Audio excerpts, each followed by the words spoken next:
Just like the street lights lit this town, like a fire in a blaze, gotta burn it down. Can't be afraid to leave this out. We got this far, don't know how. I see danger in your eyes. They know we'll burn down the night. Coming just like the sunrise. You know that we gonna let it away. Tonight, we gonna let it away. Tonight, we gonna let it away. Just like the sunrise, we gonna let it away.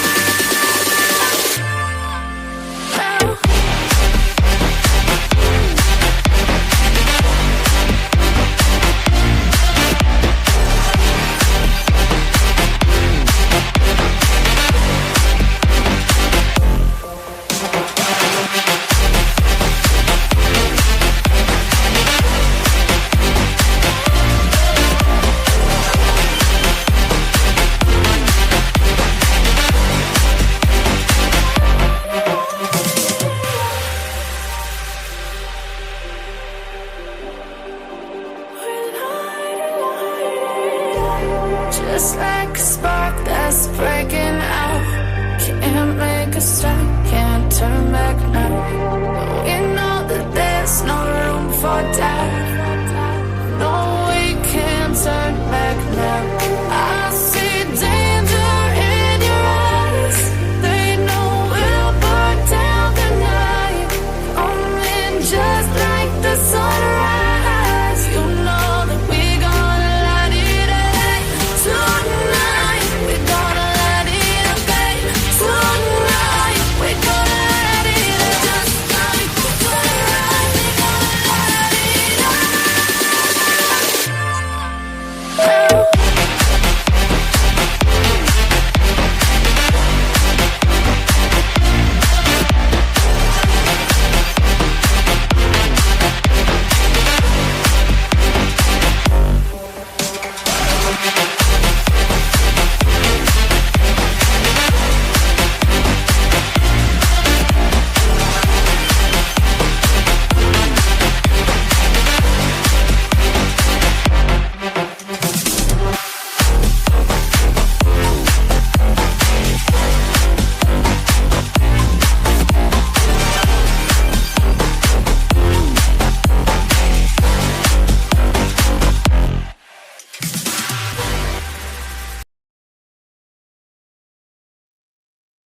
Hello, hello, hello. Welcome in, everybody. Welcome in.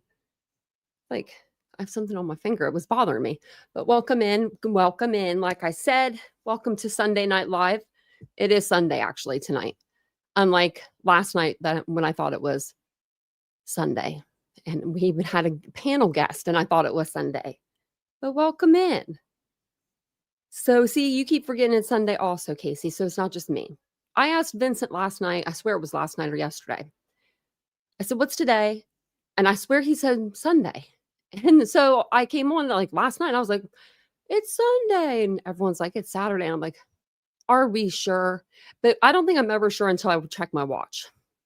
Did you know that today actually, today's the first day of fall? Looky there. I didn't even realize that. Well, happy fall, everybody. Happy fall. Happy fall. You know, before we know it, it'll be November and we'll have a time change. That'll be fun. Happens to you too, Mia Mori. Well, it's good to see everybody. It's good to see everybody in here. I was going to tell you guys something and then I just forgot. So I guess it wasn't that important. Hey, Ladybug. Welcome in, everybody. Hopefully you guys had a great weekend. I mean, it was a nice weekend here in the Ohio state. But hopefully you guys, hey, Kaylee. Hopefully you guys are having a good weekend too. Hola, baby girl. Welcome in. Yeah, Robin. So we covered this case. It's been a while. I was like, it's been that long. I don't know exactly how long it's been, but when I went through like my playlist to put it into its playlist, I was scrolling for a minute. So I was like, where have we been? Where have we been? And then Ashley said something about it last night. And I was like, you know, that I was like, I have like a little folder of his name and like stuff that I was going to show you guys. And then we just never did. And they're like, after we read the autopsy report, really nothing happened. Like after that, we didn't really hear a whole lot. So now we've got some stuff to go on. I am going to move some stuff around really quick and then pull up a picture. And I didn't realize that his birthday was May something, 2004, May 14th maybe. And I'm like, oh my gosh, what? I'm like, I was graduating when he was like being born, probably like literally the same day. Literally the same day. Such a handsome young man. Okay, so we got that up there. Let me get to the bottom here. I didn't realize I was up at the top still. So I'm actually going to make the picture bigger. There we go. Noah Presgrove was a 19-year-old. This is him here from Oklahoma. If you guys haven't heard of this case, I'm going to give you a little bit of a summary. But he attended a multi-day gathering over the Labor Day weekend. It was a 22nd birthday party, and it was in Terrell, I believe that's how you pronounce it. I could be saying that wrong. Terrell, probably, Oklahoma. Oh, I forgot to tell you, Ashley. Hold on. I forgot. Don't remove me. Let me remove him really quick. Okay. If you guys have a membership that's over 2 years, you finally got a new emoji. I forgot to tell Ashley that. I think she's probably one of the only ones in here right now.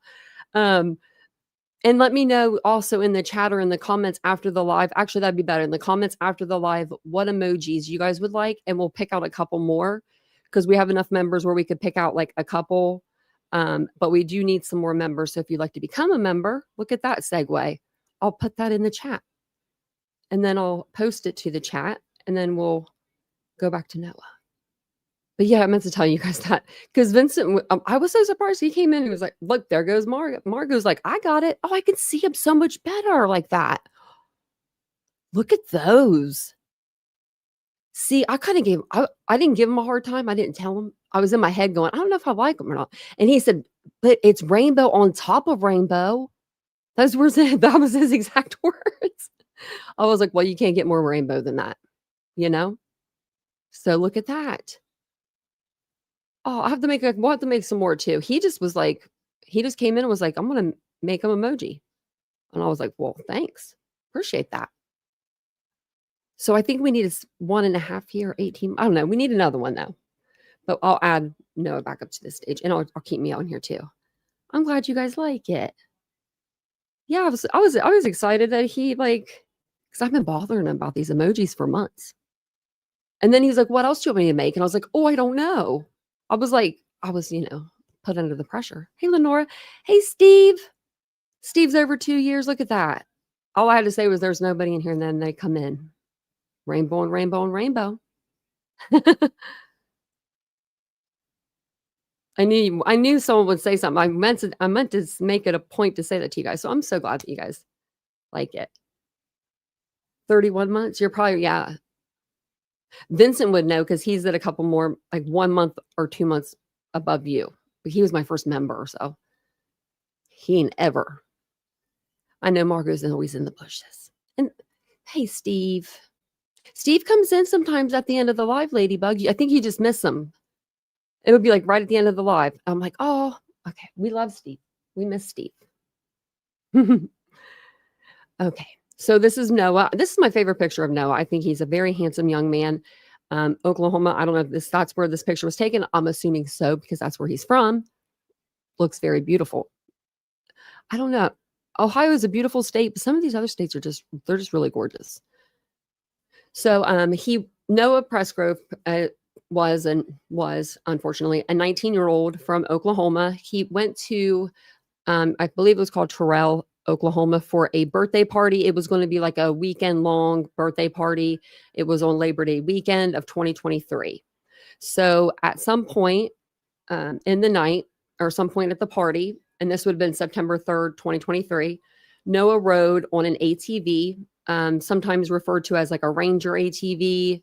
They're the ones with like the, they're like caged in kind of. They have like the roll bar and stuff like that.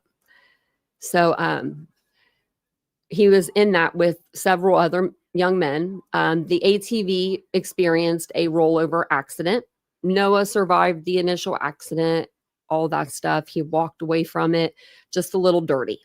So after the ATV incident, Noah and the other men returned to the party. There were a couple of girls that helped him get cleaned up and changed into another pair of shorts that he borrowed from another friend at the party. At that point, Noah and a girl had gotten to an argument because he wanted to sleep in her bed and she told him he could sleep on the floor. I mean, go her. I mean, go her. That kind of made me laugh. All-terrain vehicle, yes.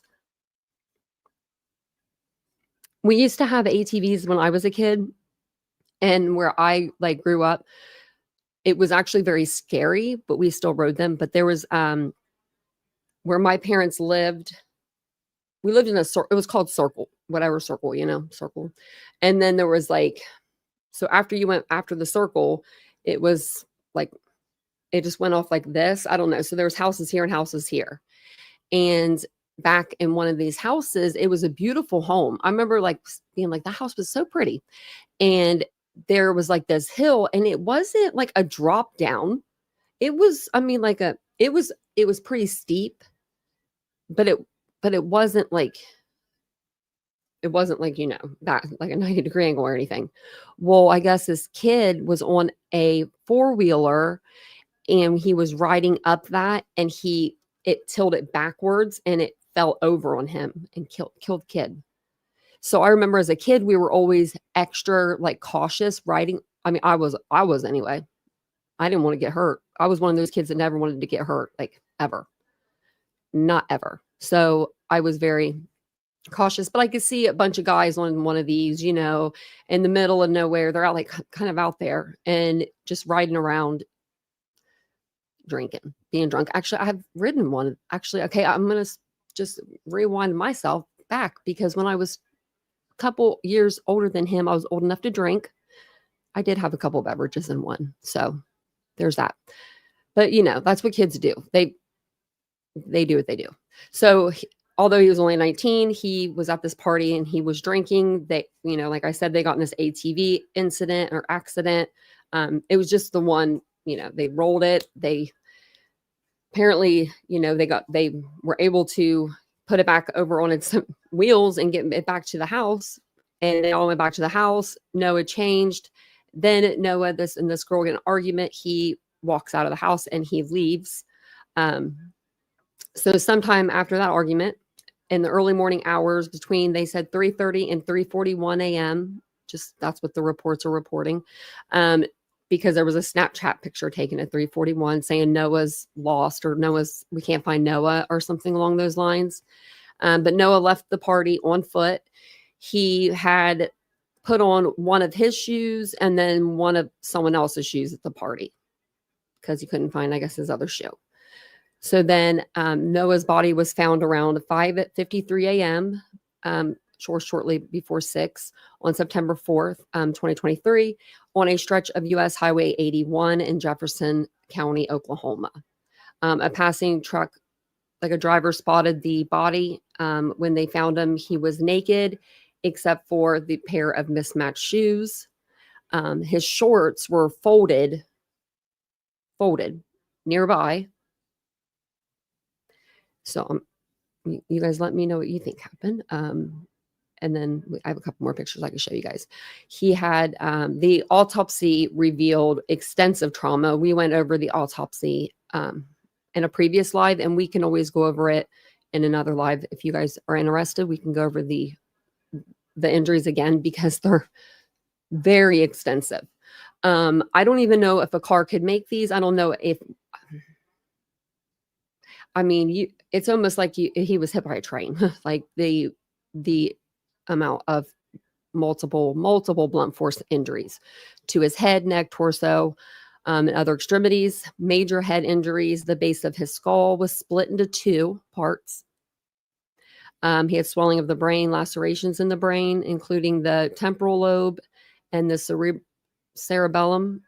He had neck injuries, 4 vertical vertebrae fractures, multiple broken ribs, internal injuries, One of his molar tooth was broken in half. He had teeth that were just broken completely out.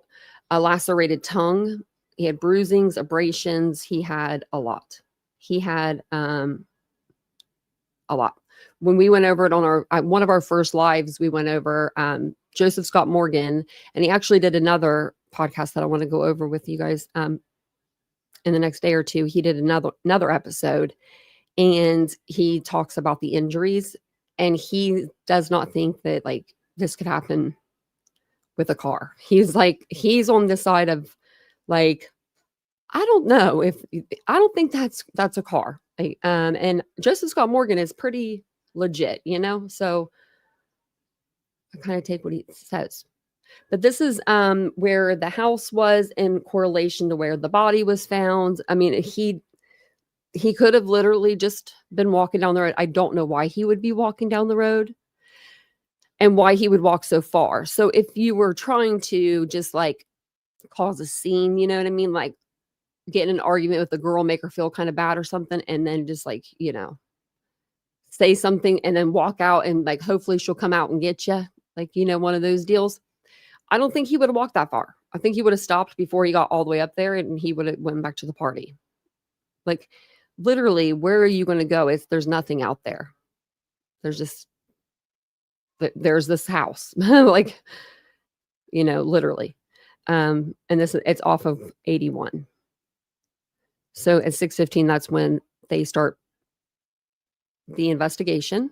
So alcohol was present in his system. He had a 0.014 blood alcohol level when he had his autopsy. So a panel of drugs came back they tested for like amphetamines, meth, fentanyl, cocaine. They came back as negative. Says it's said in an article, some of the drugs that they didn't test for, which I don't know how true this would be like oxycodone, methadone, and clozapam, or like any benzos. But I would think that they would test for those. I would figure it would be a standard test at least.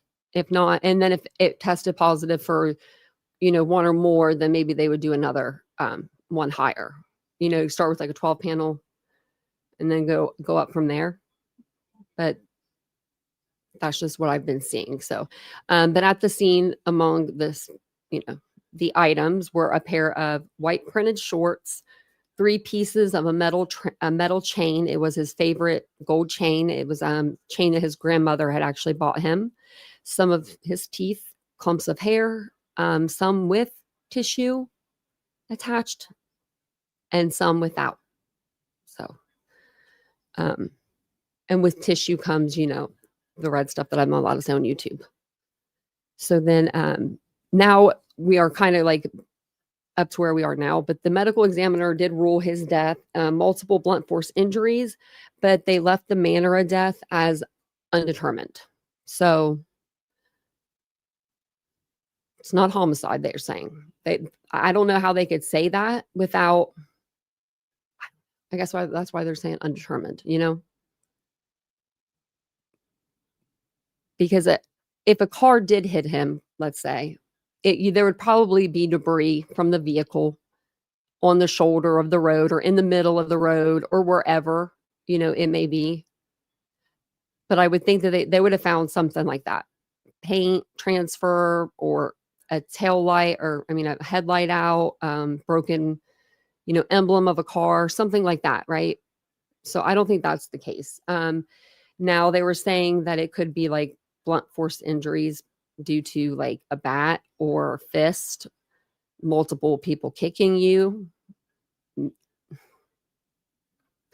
To me, that's more plausible than, I don't know, than him being hit by a car. I think that his legs would have been broken. They weren't broken. His arms maybe would have been broken if he was hit by a car. They weren't broken. Like, there's just some things it's like, and get knocked off and folded, right, baby girl? I know. That's the good Lord up above, just trying to help someone else out, right?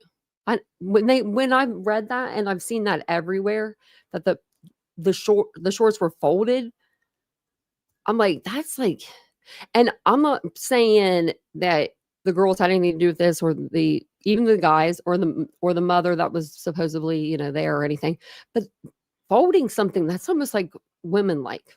I don't know if a guy would do that. Vincent wouldn't anyway.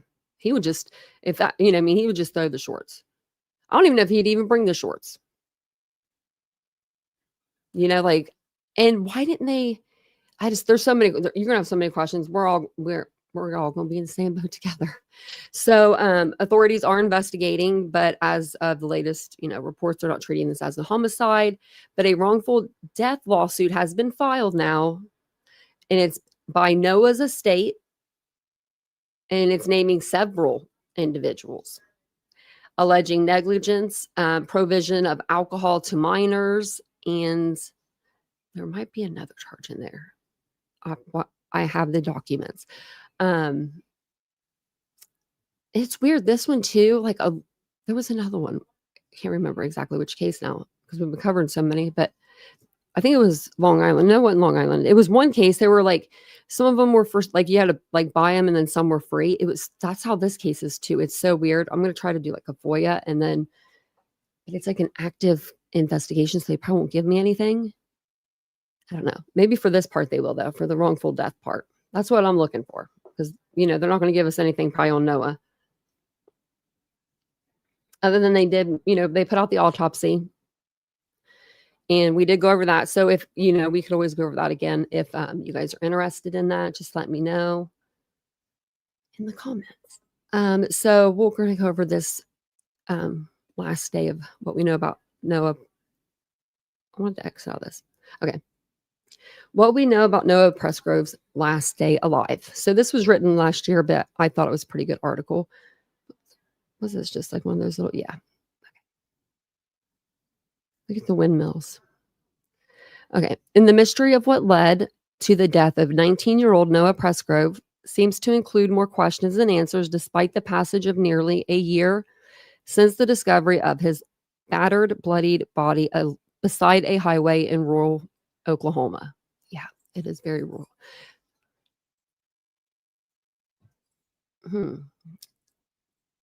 But I just Oklahoma, and then I was thinking of the Kansas moms that were going to the Oklahoma Panhandle. It's so crazy that I never hear about Oklahoma, and then 2 times in a week I've talked about it. But it says, yeah, what's going on in Oklahoma? But what has emerged from ongoing investigation, as well as public records and interviews with people, is a timeline of Noah's final hours leading up to his death in the early morning of September 4th, 2023, on a lonely stretch of Highway 81 outside of Terrell, Oklahoma. Just have the one dog in here. The teen was found naked with the base of his skull split in two, his spine fractured, and part of his scalp peeled to the bone by an 8-inch head wound.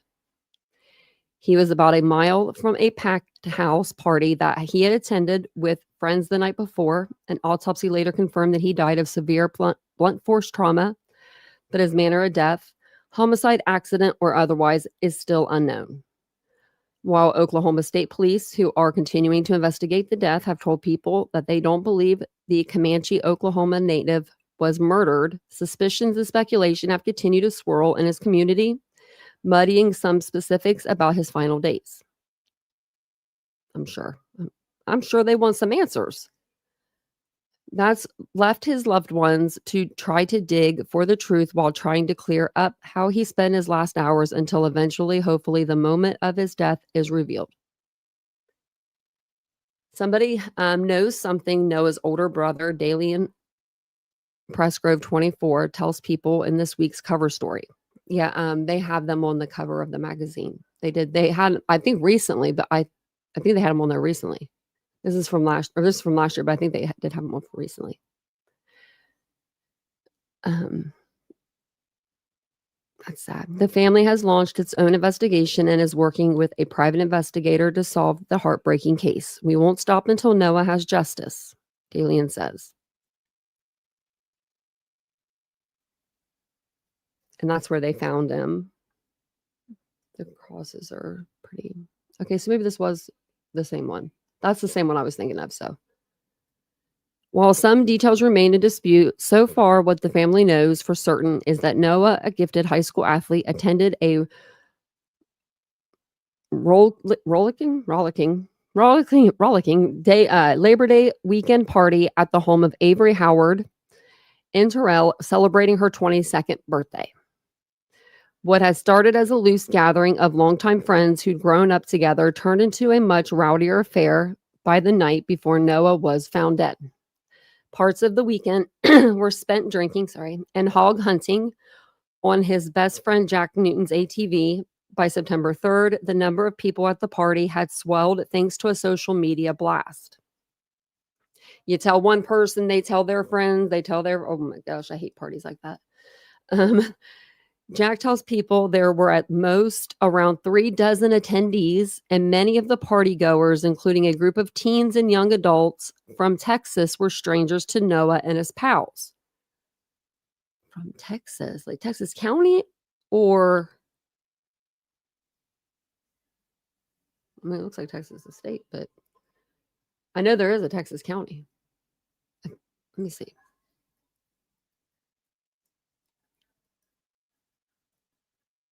Yeah, that's where, okay. I wonder if that's what they're talking about, or if they're talking about the state. I don't know. But there is a Texas county.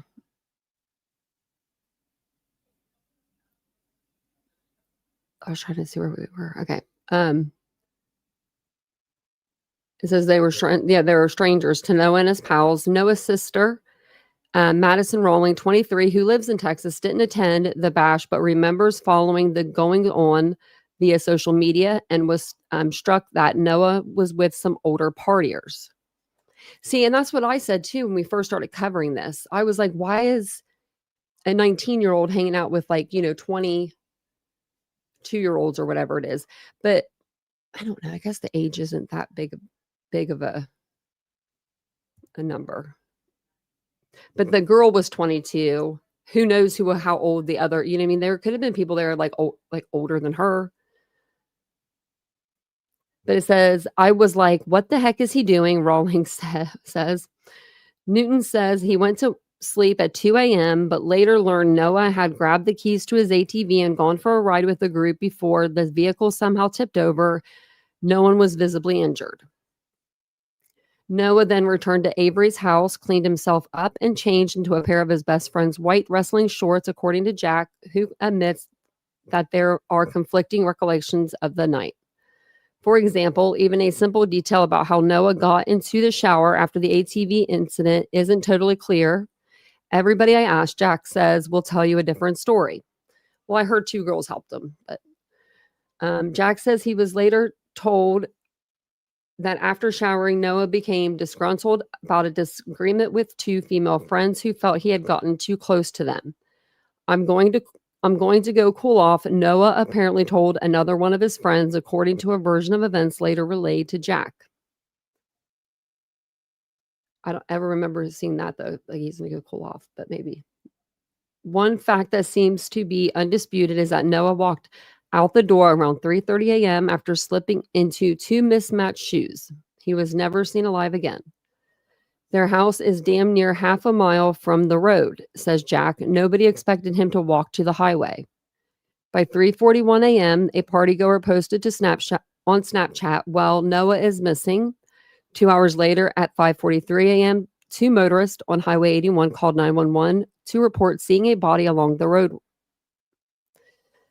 And I read somewhere or heard somewhere that one of the trucks, like the guys, they put their truck in front of his body so that no cars coming up on it would run into him, or it's just really sad. The sun hadn't even created the horizon when authorities arrived at the roadside around 6:15 a.m. and discovered Noah's body, which they covered with a sheet. Remnants of one of his shattered teeth, along with a silver-plated chain necklace from his grandmother, lay scattered on the highway. I hope his poor grandmother, I hope she's resting in peace with the good Lord above, because that would break her heart. I mean, that would break her. You know what I mean? Oh, that's sad. I know that would break my grandma. You know what I mean? So sad. Law enforcement initially believed Noah was killed in some sort of road accident, possibly a hit and run, but after examining the site more closely, their questions and suspicions only grew. Hey, True Crime Lullabies. Welcome in, everybody. Hey, citizen. Some 10 months later, answers are elusive, spurring Noah's family to urge others to come forward, a plea repeated during recent demonstrations in southern Oklahoma. And I guess that's this here. Protesters wave signs. Yeah.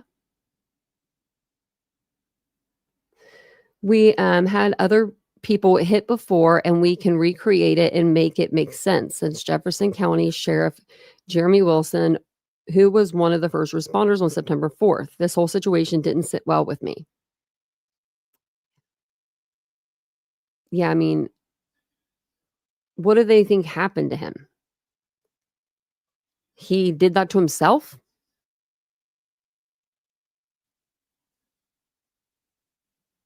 I mean,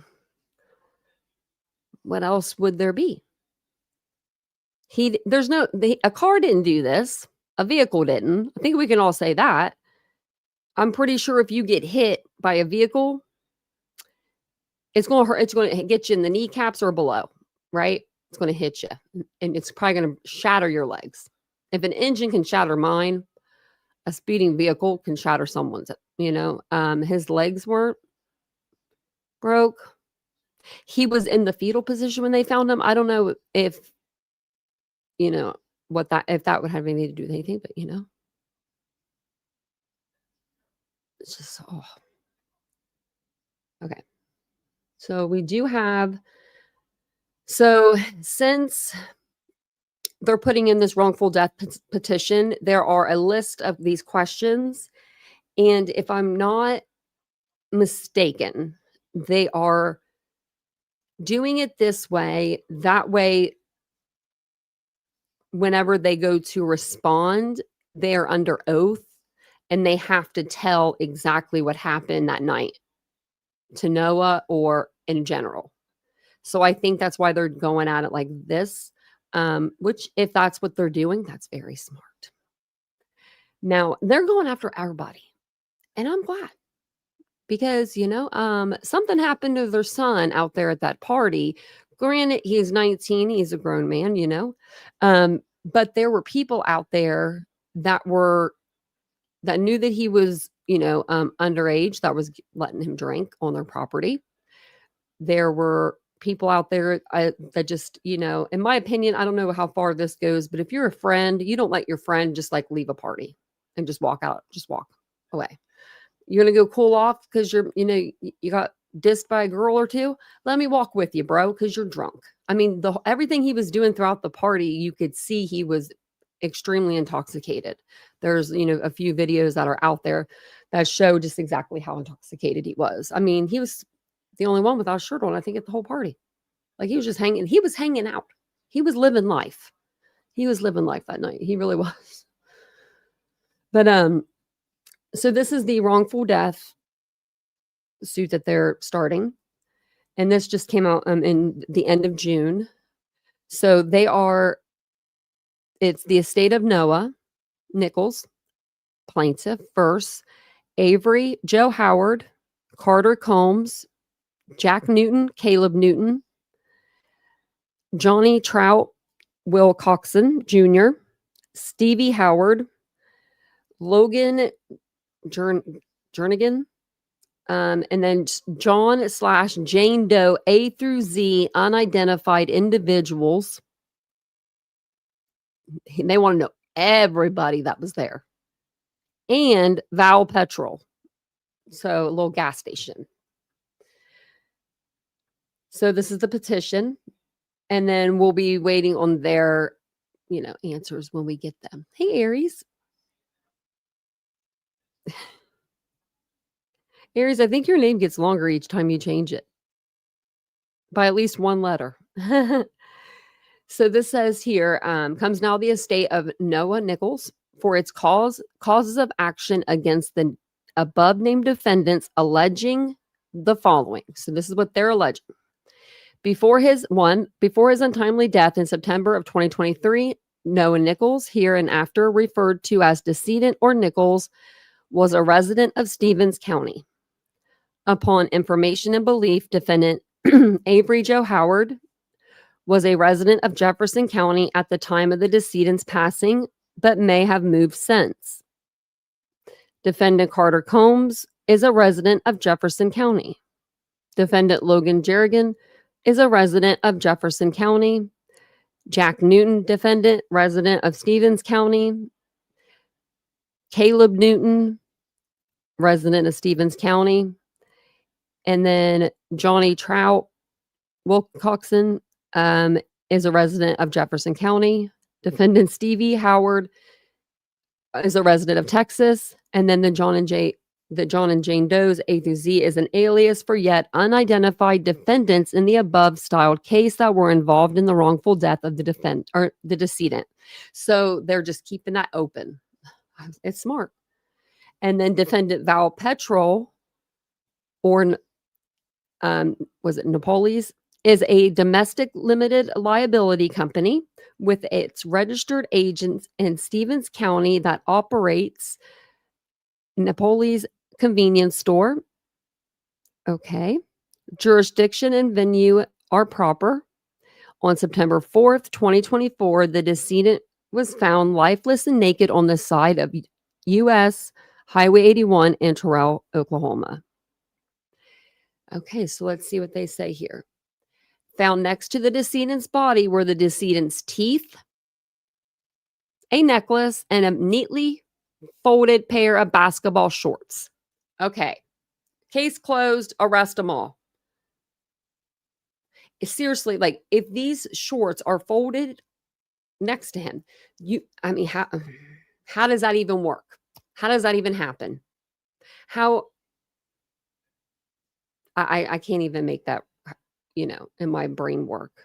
We need to give this to one of the conspiracy channels.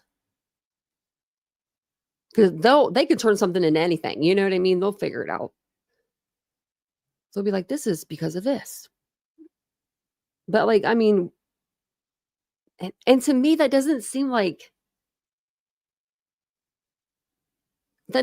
something you would do if you just at the same time that, okay, let's say that he got jumped or something like that.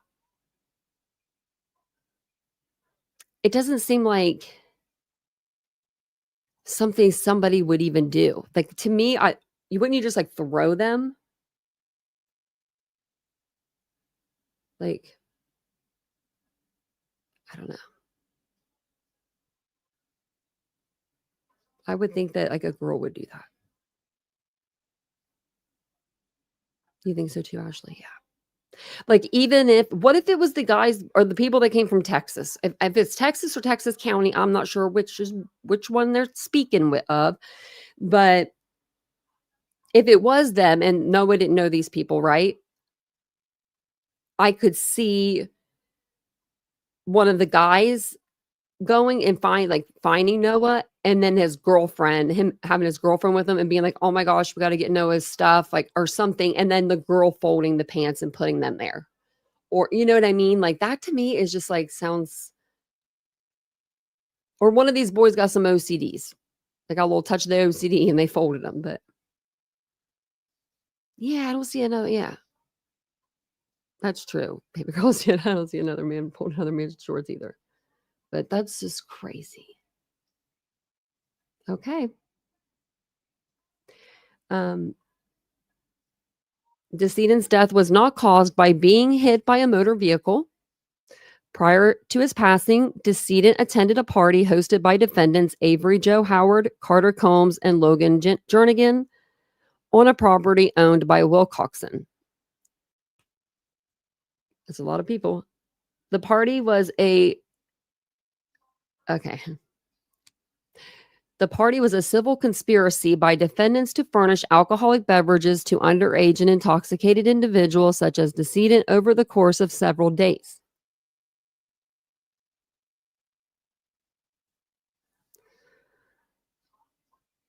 I gotta look this part up. What do they mean by this? is a form of conspiracy, involving an agreement between two or more parties to deprive a third party of legal rights or deceive a third party to obtain a illegal objective.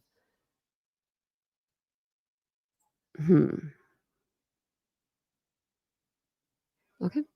Upon information and belief, the alcohol provided to decedent was purchased by defendant Jack Newton, and he's underage, at Napoleon's, is it Napoleon's? Yeah, it could be it. The convenience store in Marlow, Oklahoma, despite defendant Jack Newton being under the age of 21. Well, that's why they're getting civilly sued too. The party in question took place at the property owned by defendant Wilcoxon and a trailer owned by defendant Stevie Howard. They ain't messing around. This is the property. This is who owns the property that the party was on. And this is whose trailer. This is the, dwelling that they were in. So whether you're outside on the property or you're inside in the dwelling, they're covering their bases. They must have a decent lawyer. Despite being underage, decedent was promised and provided copious amounts of alcohol if he attended the party.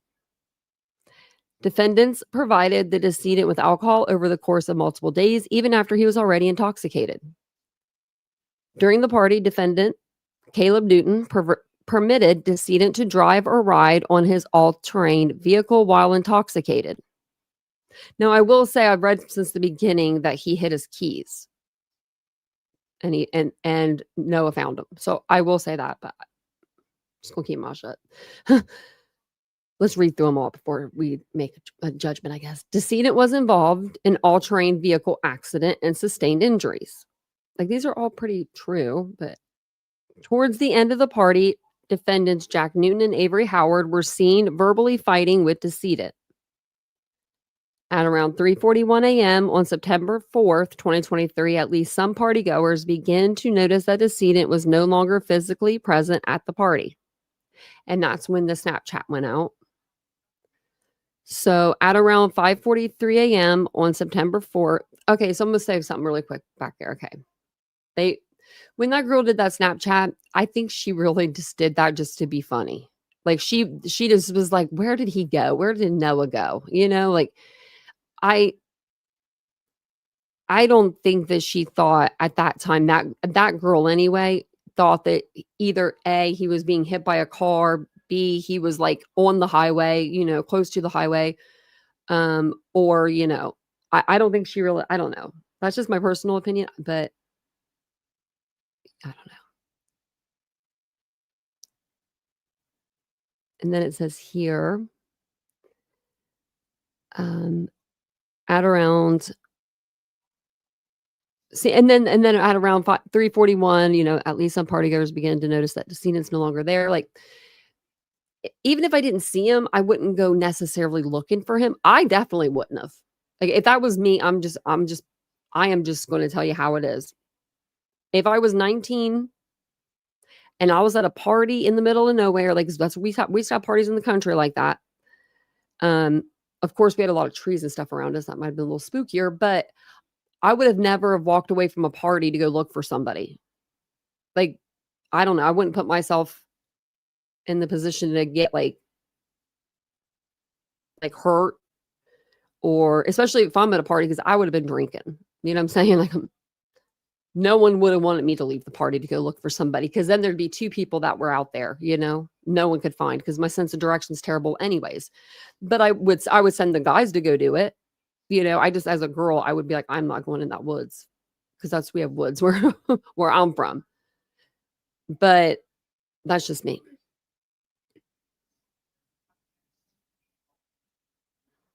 But then again, I don't know if that girl, she didn't really, I don't know. I don't know these people, to tell you the truth. That's what we're trying to get down to the bottom of. At around 5:43 a.m. on September 4th, decedent's body was discovered on U.S. Highway 81 on or around September 5th, 2023. The Office of the Chief Medical Examiner of Oklahoma, via Leonardo Roquero, found that decedent had suffered multiple blunt force injuries to his head, torso, and extremities, which led to the decedent's untimely death. To me, that sounds like somebody like kicking and stuff, though. Like your head, torso, that's where, like, you know what I mean? Like if someone's like kicking you and you're on the ground and your extremities, they could even get you there too, because you could be having your hands up, self-defense, like trying to defend your face, your head. On or around September 6th, 2024, the same medical examiner also released the medical examiner report of laboratory analysis, which found that the decedent's blood alcohol content was 0.14. At the time of his death, nearly double the amount of blood alcohol content that would be present in a typical intoxicated person. Decedent was beat to death by one or more of the defendants. Defendants owned a specific duty of care to decedent based on Oklahoma law, which prohibits the distribution of alcohol to underage persons.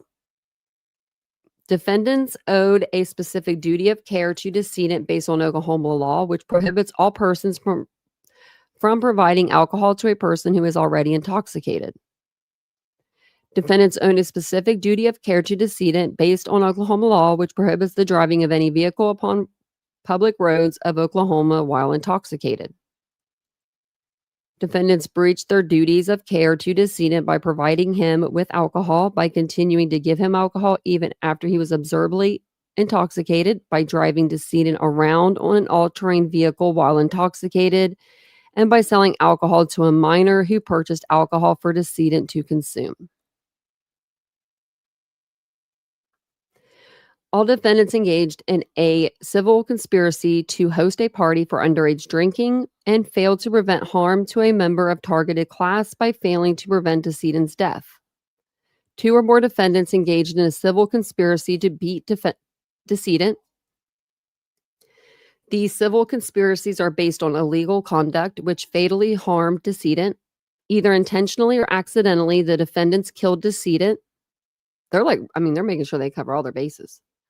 Although the death may have been unintended, hosting the party and beating of decedent was intentionally malicious and in reckless disregard of the decedent's rights.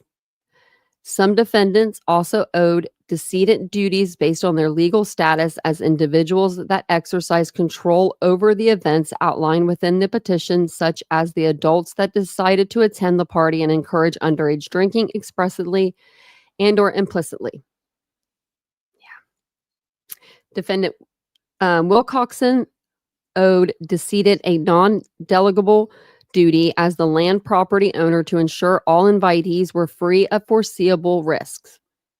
This duty extends to preventing law or dangerous activities, including the distribution of alcohol to minors and reckless behavior. The defendant Stevie Howard owed decedent a non-delegable duty as the trailer owner to ensure all invitees were free of foreseeable risk. This duty extends to preventing unlawful or dangerous activities, including the distribution of alcohol to minors and reckless behavior. By knowingly allowing the party to occur on their property, defendant Wilcoxon and Stevie Howard facilitated the unlawful distribution of alcohol and the unsafe environment that led to decedent's death. Moreover, defendant Wilcoxon and Stevie Howard knew or reasonably should have known that illegal activity, serving alcohol as a minor, would occur at the party and permitted it, and their tacit agreements make them liable as co-conspirators. As the party host, defendants Avery Howard, Carter Combs, Logan Jernigan had a duty not to provide alcohol to underage individuals and it gives the codes. They also had a general duty of care to ensure that their guests were not placed in harm's way. These defendants' active role in hosting the party, encouraging alcohol consumption, and failing to supervise underage drinking demonstrates a clear breach of duty. Defendants knew or should have known the risk of providing underage persons with alcohol and or encouraging such drinking by attending such party. By organizing, facilitating, and or attending the party, defendants entered into an implicit agreement with others to engage in illegal activity. This encouragement of alcohol consumption and failure to address unsafe conditions solidifies every defendant's role as a co-conspirator. Defendants acted maliciously and or in reckless disregard of decedent's rights, justifying an award of punitive damages. In addition to punitive damages, the estate is entitled to recover damages from decedent's medical and burial expenses, decedent's mental pain and suffering, and the surviving family's pecuniary loss, and loss of companionship.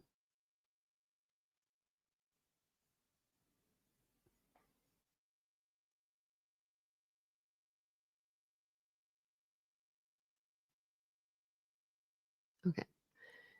Whereover, plaintiff respectfully requests that the court enter judgment in its favor against the defendants as follows. Enter judgment in favor of plaintiffs and against all defendants. Award plaintiffs all monetary relief to which they are entitled and order defendants to pay plaintiff more than $75,000 in damages. Award punitive damages to plaintiffs. Award plaintiffs all attorney fees, costs, and expenses incurred in pursuing their claims, and award plaintiffs such other and further relief as the court deems just, equitable, and proper. They have a few different lawyers. Like, they're not messing around, apparently. And I wouldn't be neither if that was my kid. I would want to know. I would like to know what happened. But at the same time, some of that stuff in there, I don't know if I agree with it. Like, a lot of that stuff, they can't not put him on the ATV.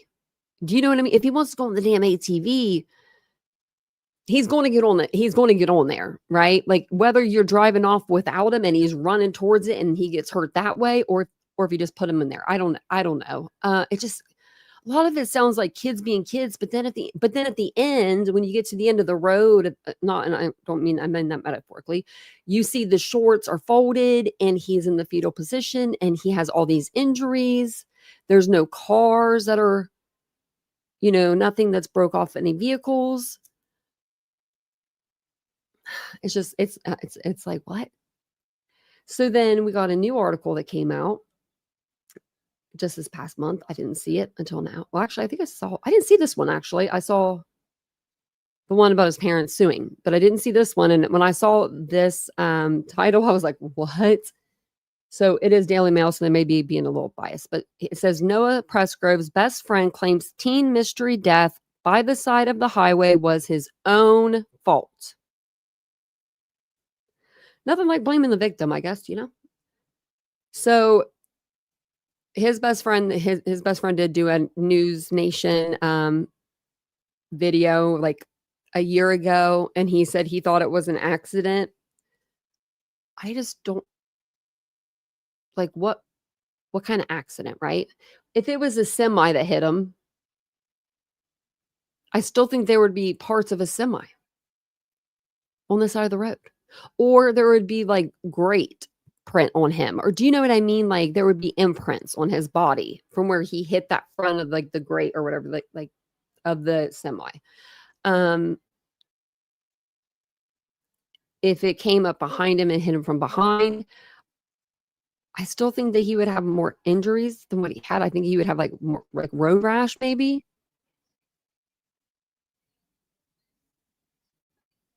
There's just stuff that's missing, Like, he didn't break any legs. No legs were, not him, but there was no broken bones, like extremities. So there was broken bones, but nothing like, it wasn't his legs or his arms. To me, that says like, right, Tracy? And I mean, like, I would hope that if I walked away from a party and, my friends noticed that I wasn't there, that they'd come look for me. I don't know if they would. I think they would just think, oh, she'll be back in a minute. Like, she's on the phone, or, like they would just be like, oh, she's probably on the phone, like, and just start talking to each other again and then just forget about it for a while. And then maybe they'd be like, oh, wait, but I just know I've been to big parties before, and like bigger than this, and this size too. But when one person walks away, you sometimes you notice it, like you see them walking away, but then you're talking to your friends and then you don't realize how long it's actually been that they've been gone. Like, especially if you're drunk, especially if you're underage, even if you're 22 and you're drinking, right? Like, how many years you got under your belt really drinking? I mean, maybe more than I think, but I'd hope not. Maybe I don't know, but I still want to know what happened to him. I'm kind of thinking I'm muting and then coming back. Let me know if this sounds weird. Oh, yes, it does that to me too. And you have to go out and come back in. Mine does that when I'm in other lives. I don't understand what's going on with that. It's happened to me before too, though. I'll go in there and I'm like, what's going on? Why is nobody in the comments saying anything? So if you pop out and you pop back in, it should help it. Yeah, I don't know why it does that. So it says here, the best friend of a teenager whose body was mysteriously found on a lonely highway claims he caused his own death through negligence. Noah Presgrove, 19, was wearing only shoes when his body was discovered. That's another thing too. He wasn't knocked up out of them. One Hey Dude in a Croc or something like that he was wearing. I can't remember the other shoe. I remember one of them was a Hey Dude. Like, those things are like slip-ons. You usually don't even put your foot all the way in them. I don't know how, like, if you got hit by a car or something, well, how those shoes didn't come off. But it says he was last seen alive about a mile away at a 4-day, 22nd birthday party, which friends over Labor Day weekend with friends, that was heavily documented on social media. Presgrove suffered massive head and upper body injuries that led him to die from internal bleeding, but the cause of those injuries remain a mystery.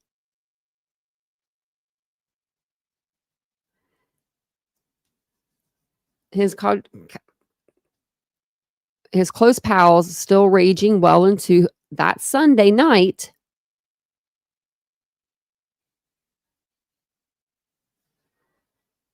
So they found him Sunday morning, right? And they're still raging on.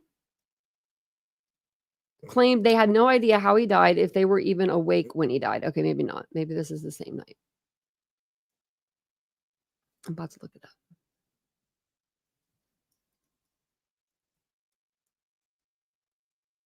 What day did it fall on?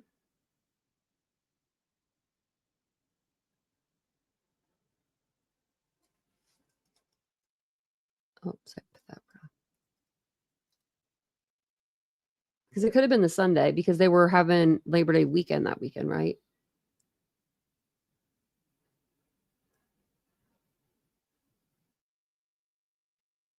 It's not telling me. I'm thinking it was Sunday, though.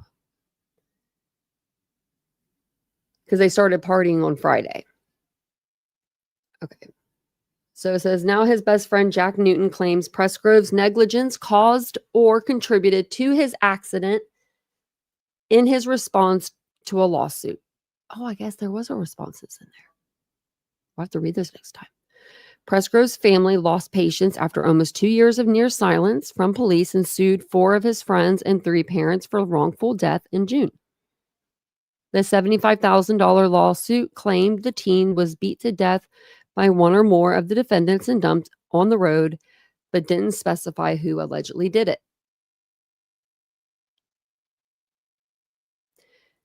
Newton, 20, who was the first of the partygoers to find his body, was accused in the complaint of buying the alcohol Presgrove drank and therefore contributing to his death.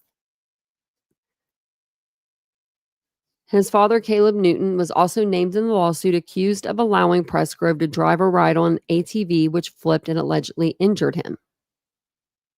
They said that there was no injuries after. I don't know, though. I would like to know what was injured, because we've always heard that he was not injured after that.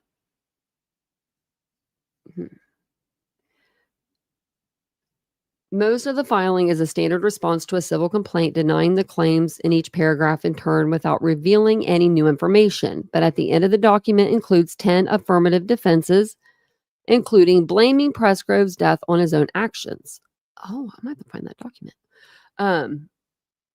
Presgrove was negligent, and his negligence proximately caused or contributed to his accident and damages, if any, and his negligence is comparatively greater than the defendant negligence is claimed. It claimed. That doesn't even make sense.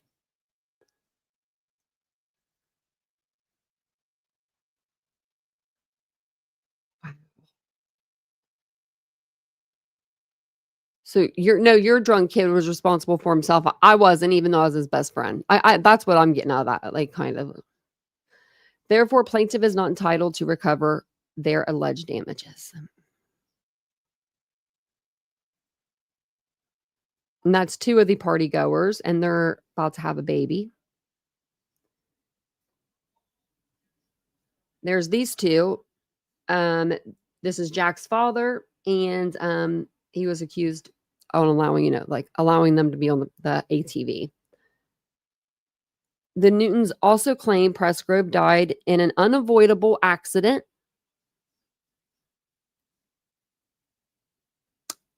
Casualty and misfortune that occurred without their negligence. Unavoidable? Whatever this was avoidable. I gotta say no to that. I gotta say that's gonna be a big fat false for me. Unavoidable accident. This was definitely avoidable. If he wouldn't have been drinking, he wouldn't have probably tried to get into the girl's bed. He wouldn't have gotten in an argument with the girl. He wouldn't have had to go cool off and leave the house. And then if we're just taking it at face value with him just leaving the house, and in fact, then he wouldn't have been up on the highway, and whatever happened to him up on the highway wouldn't have happened to him.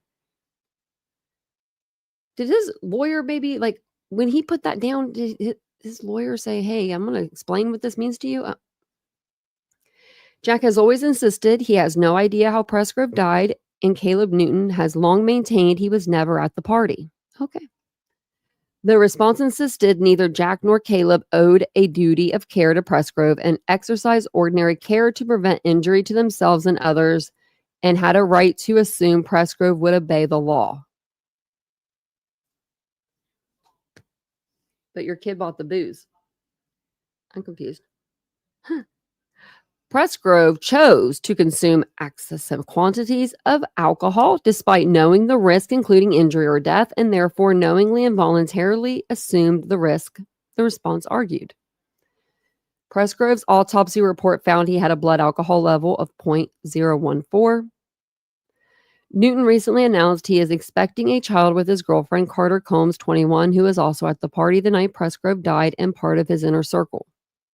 Like, yeah, you probably don't want to spend $75,000 to someone's family. But I think he's going to think differently once he has his own kid. Carter, along with her older sister Avery Jo Combs and their friend Logan Jernigan, hosted the party for Avery's 22nd birthday at her grandfather's house off US 81. Where was Grandpa? Where the hell was Grandpa when all this was going on?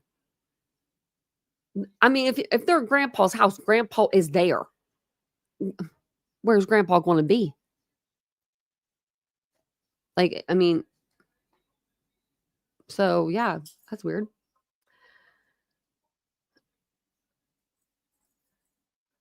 Okay, so it says Carter, along with her older... Okay, all right, read that. So they were accused in the lawsuit of providing Presgrove with alcohol even after he was already intoxicated and breaching their duty of care by doing so. The party was a civil conspiracy to furnish alcoholic beverages to underage and intoxicated individuals such as Presgrove over the course of several days. Now, I don't think they really I don't know. That's weird. That's like, I agree and I don't agree with that, but they, along with the other defendants, are yet to file a response. The shop earlier filed its own defense. also denying any liability. Okay. I guess this is Logan Jernigan here.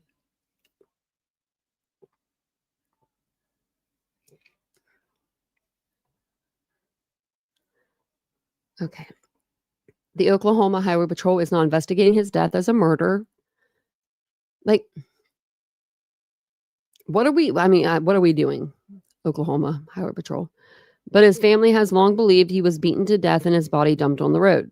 Presgrove was beaten to death by one or more of the defendants, the lawsuit claimed, without specifying who they believed did it. The lawsuit left open the possibility that the alleged beating wasn't meant to kill him and included unidentified individuals among the defendants.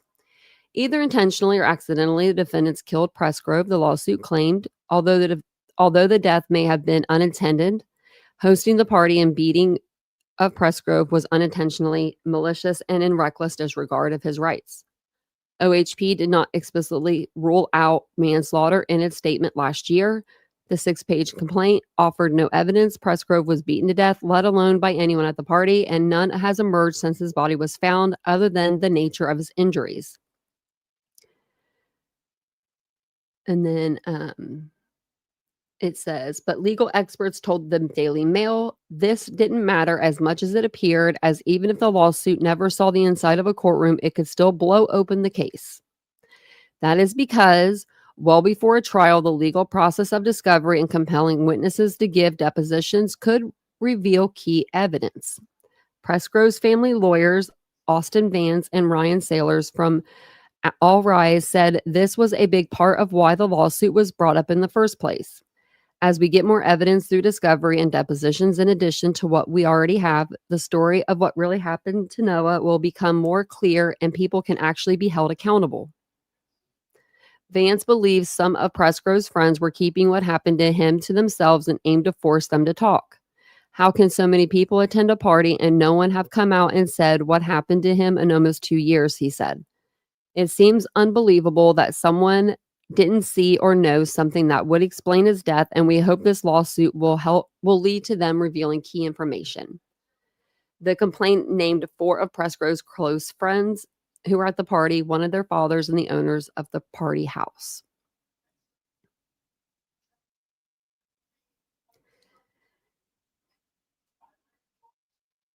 Jack was singled out. I was looking at those pictures and I wasn't sure if they were like, if they showed the picture with the necklace or not. Because I remember seeing that picture with the necklace, like with it like being broken on the concrete.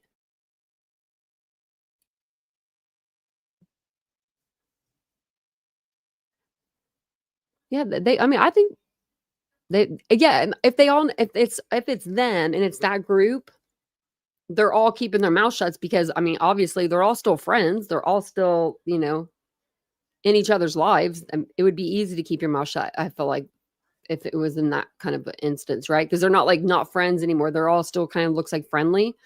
Now, if it was these other people from this other place that they didn't know them from, maybe that's a lie, right? Maybe that's a lie. But they did name somebody from Texas in the complaint. But I don't know. I wonder if they're just saying more people showed up and they were like, we don't know who they were, so that they can fall back on these people and be like, well, it was them, not us. It was the people we didn't know. We loved Noah. Why would we do it? It was the people that didn't know him. Like, I could see that being like put out there. But it said Jack was singled out as who allegedly bought the alcohol Presgrove drank, which the complaint argued made him partly culpable for his death. He allegedly bought the booze from Napoleon's convenience store in Marlow, Oklahoma, also named as a defendant and accused of selling alcohol to a minor. That's going to be bad. Only the liquor store has filed a defense so far. Yeah, they did. As soon as they saw that, they were like, no, we're getting ahead of this because they don't want to lose their liquor license. Their whole business will go down. Giving broad procedural denials and asking for a dismissal. The party was a civil conspiracy to furnish alcoholic beverages to underage and intoxicated individuals, such as Presgrove, over the course of several days, the lawsuit claimed. They were accused of providing Presgrove with alcohol even after he was already intoxicated and breaching their duty of care by doing so. Presgrove's attorney report found he found a blood alcohol level 0.14. I think I've really pretty much told you all this, but that's okay. Jack's father, Caleb Newton, was accused in the lawsuit of allowing Presgrove to drive or ride on an ATV, which flipped and allegedly injured him. I want to know what those injuries were. I really would, because I've always heard no injuries when he got off of that. Newton has long maintained he was never at the party, and the ATV has in the past been referred to as belonging to Jack. That's what we heard too. Oh yeah, he was written all over too. I forgot about that. Forgot about the writing all over him. Yeah, we're definitely gonna have to. There's gonna be more than one live over here for this one, because Yeah.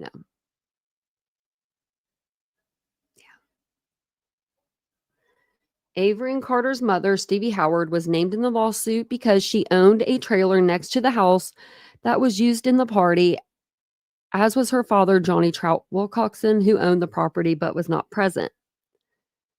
The lawsuit demanded at least $75,000 in damages. Dr. Stuart Fisher, an internist doctor with extensive experience in emergency medicine, agreed that the premise of the lawsuit when he reviewed Presgrove's autopsy report last year. He concluded the injuries Presgrove suffered were so catastrophic and varied that him being mortally wounded in a severe beating was the most likely cause. The inclusion of unidentified individuals in the lawsuit admitted the possibility that Jack, Avery, Carter, and Logan played no direct role in his death.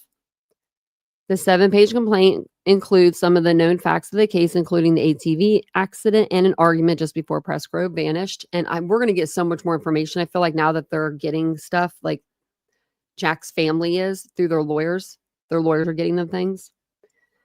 Towards the end of the party, defendants Jack Newton and Avery Howard were seen verbally fighting with Presgrove, it claimed.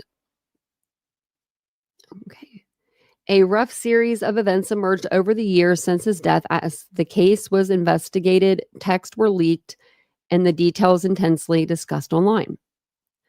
The generally accepted narrative includes Presgrove being dirty after the ATV accident and being helped to shower by Carter and another partygoer, Jasmine Milan, because of how drunk he was. Presgrove soon after argued with Avery, whom some friends claimed he was hooking up with at the time, after he asked to sleep in her bed and she refused and told him he had to sleep on the floor.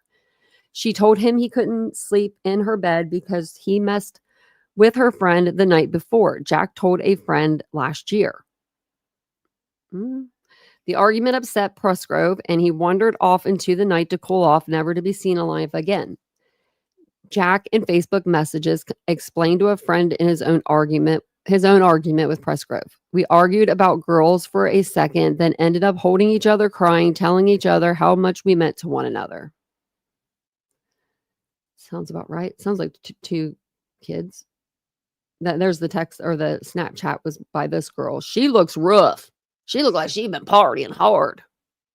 She's like 3:41 in the morning. Noah's missing. Googly eye, or whatever those are. It says the lawsuit added that at least some partygoers realized Presgrove was gone at 3:41 a.m.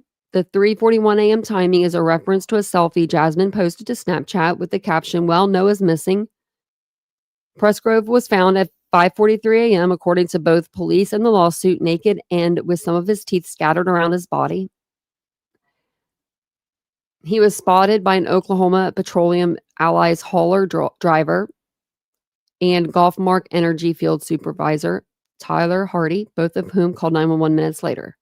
Jack claimed he happened upon the scene about 6 a.m. as he left to go fishing with his father, Caleb, whom he called at 6:05. I figured maybe he got a ride or something. Noah's done that before, got mad and left, he told the Daily Mail last year. He was not one you usually worry about. I wasn't really thinking about it. Yeah. This timeline is disputed by another partygoer, Caden Pressey, who claimed he was woken up at... Oh, hold on 1 second. Let me shut this door. The dogs are going to go out.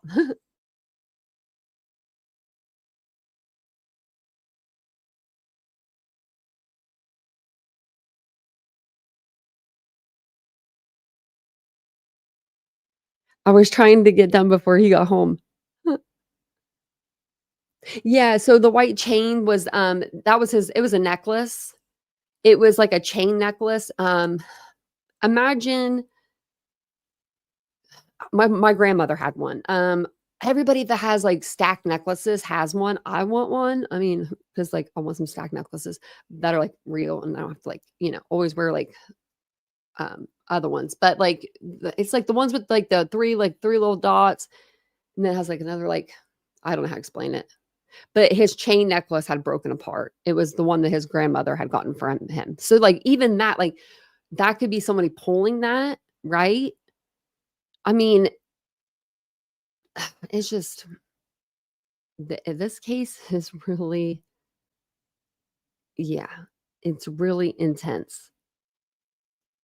We'll have to make sure we go over this again too. I guess that's Caden there.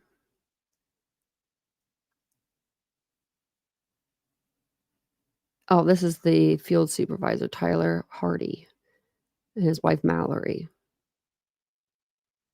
Well, bless your heart, I'm sorry. I mean, can you imagine?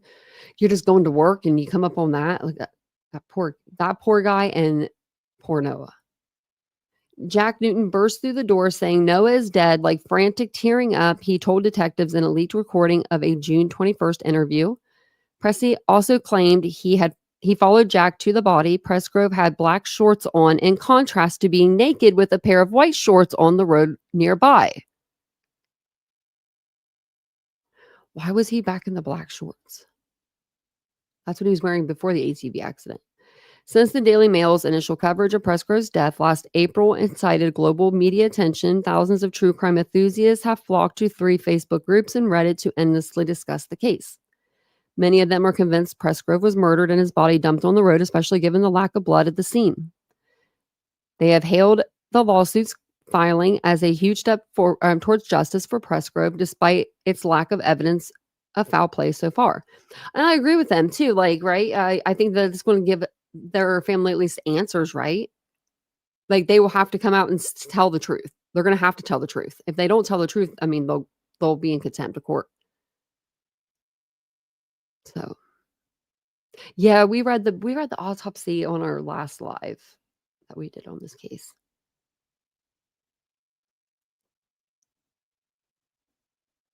So, no, that's new. I don't remember him getting in an argument with any guy.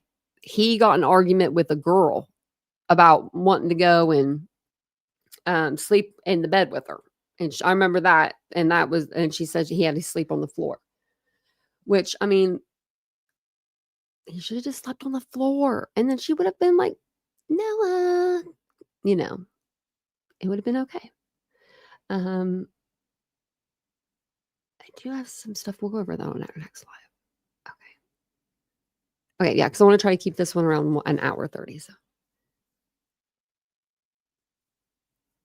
No, not that he got. No, oh yeah. So him and another guy did get in like a it was like a more of like a.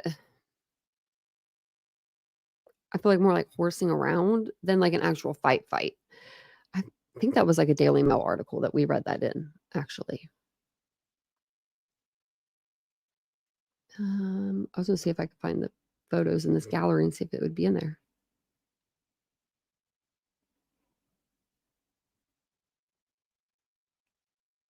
Like, I feel like it was this dude. Hold on. Okay, let's watch this video again. Because they had like remember this little video? That's them riding on him.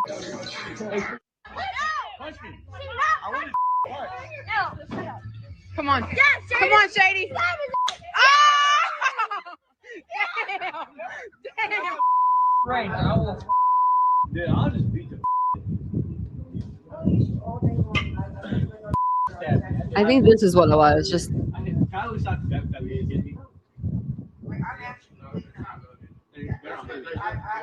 rather no, you slapped me. I slapped you. I do trust you. I trust him. I trust him. I trust him. hit me soon. Go ahead. See, I wasn't. Oh, I didn't mean to do that. I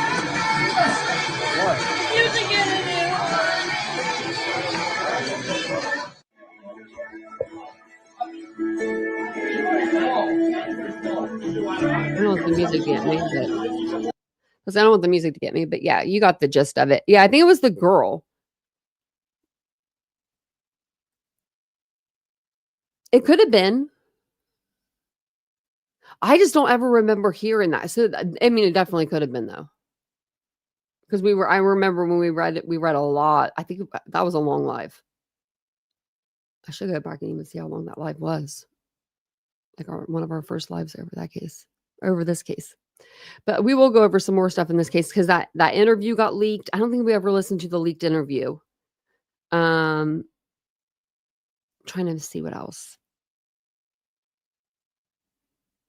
What do I have up here? Oh my gosh. Where'd all this stuff come from?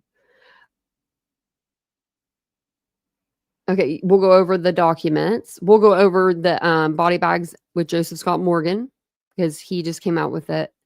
It was 9 hours ago. Shoot, I thought it was like a day or two ago. We'll go over that. Maybe we'll do that tomorrow or the next day because I have some stuff for the David case as well. I have stuff for Idaho 4 too. Because Joseph Scott Morgan is going to go on Body Movin's podcast tonight, which it should already be on there. It should already be up. Let me see. And it sounds like it's going to be a good conversation. So maybe not tonight. Maybe it'll come on tomorrow. Maybe they record it tonight. Goes on tomorrow. I'm on their True Crime podcast.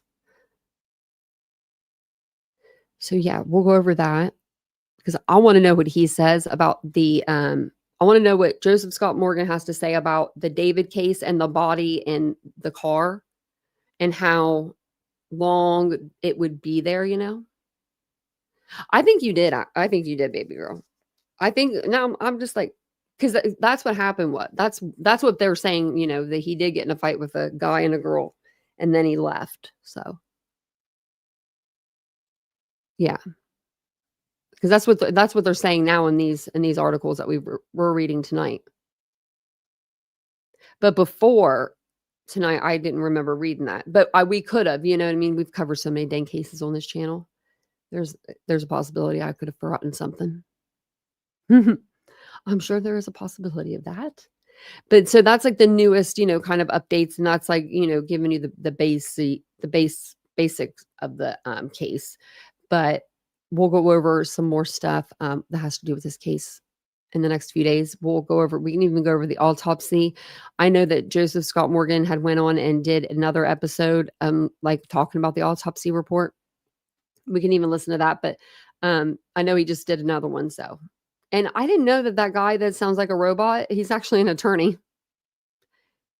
No, actually, I lied. He's not an attorney. I thought it was. I thought it said with attorney. Never mind. I read that way wrong. I thought the robot guy was an attorney, but he's not. I don't know what he is. He's just the robot guy. He's like on the Nancy Grace show too. He has that robot voice. Yeah. So yeah, the friends are admitted to it. Yeah. As far as so not the friends per se, but one of the people that were there at the party is saying that they saw that. Now I don't know. I mean, now did they have that girl make that Snapchat at 3:41 and say, "Hey, Noah's missing," just so that they could say that, have that as like their alibi? Perhaps. I mean, she is smiling awfully, cunning, but I don't know. But I'm going to jump off here just because Vincent's home and the dogs are just not in here. And I know as soon as I start talking to you guys, they're just going to come up to the door and hit it as hard as they can hit it with their bodies. And I wanted to try to keep the live around an hour and a half. So that works out perfect. But thank you guys for being here tonight. I do appreciate it. I do want to, yeah. Matthew, what's his name? Matthew Johnson's name. 16. Oh, from 4. I can't. Oglethorpe, Georgia, missing runaway teen. That's really sad. Yeah, I can look up let me look up his name.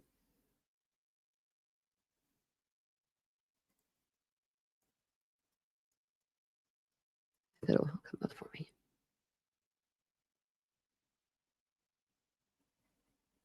Is it? No. You said he was 16. This wouldn't be because of work right now. He didn't show up to work. No, that's Utah. It's such a common name.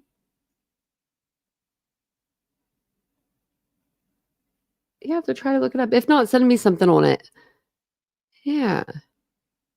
Because it's, for some reason, it must just be because it's such a popular name.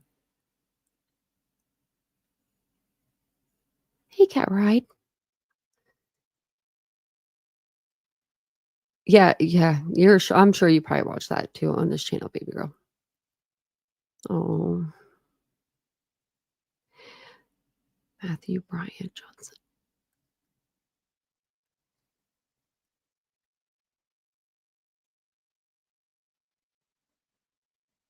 Oh, I think I might see it now.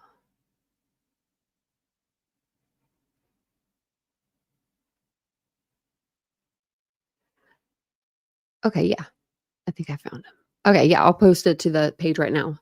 Alrighty. Well, thank you guys for being here tonight. I appreciate it. I will see you guys all tomorrow on the live. I will be going live sometime in the morning, afternoon over on TikTok.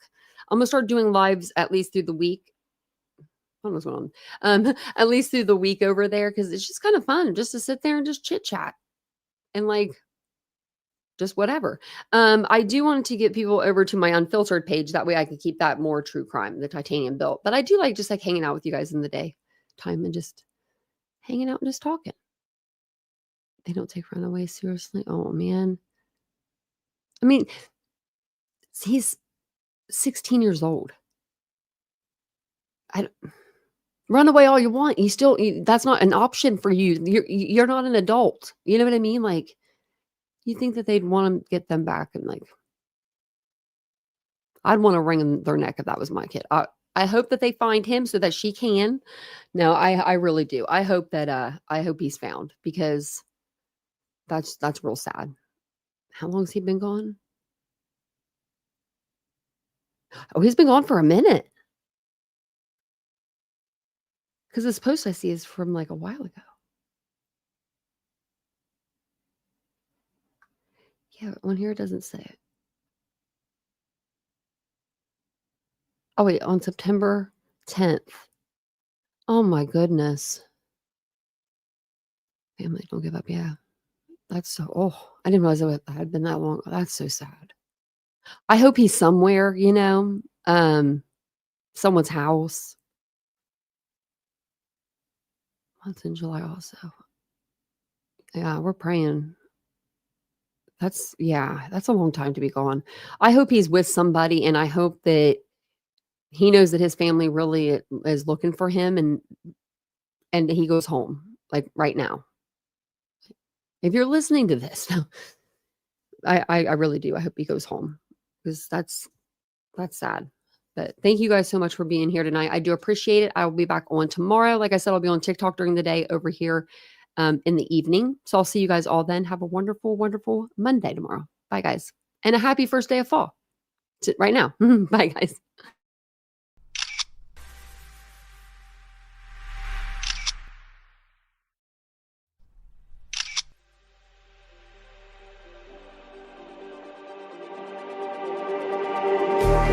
Just like the street lights lit this town, like a fire in a blaze, gotta burn it down. Can't be afraid to leave this out. We got this far, don't know how. I see danger in your eyes. They know we'll burn down the night.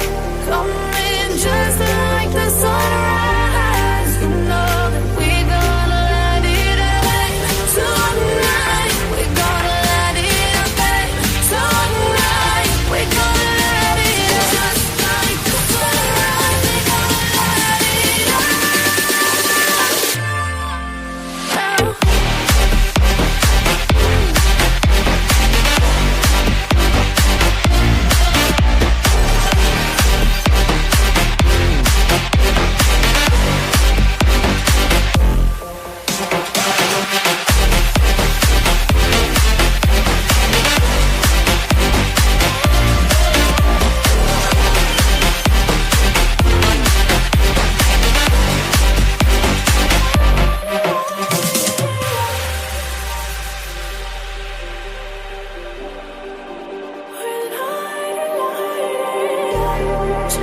like a spark that's breaking out.